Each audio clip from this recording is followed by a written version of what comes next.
I just finished carving my pumpkin, and I have a bowl of seeds and the meat, the gooey part of the pumpkin. So what I want to do is I want to separate the fleshy part from the seeds so we can roast them. And a little secret that I found, if you take the bowl and you fill it with water, what happens is the pumpkin seeds will actually float to the top. Then we just stir that around, and then with our hands, we can just take them off, put them in a colander to make sure they're strained well. This is a lot easier than trying to fish it out one by one, that's for sure. Now we dump these onto a baking sheet, and if you have a little bit of the pumpkin like you see, that's not a problem at all. We just spread these out, drizzle them with a little bit of olive oil, or you could use butter, that's up to you. A little bit of salt.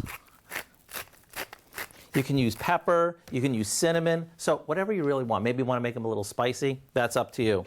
Stir them around, make sure you get a nice single layer, and then into a 350-degree oven it goes for about 35 to 40 minutes.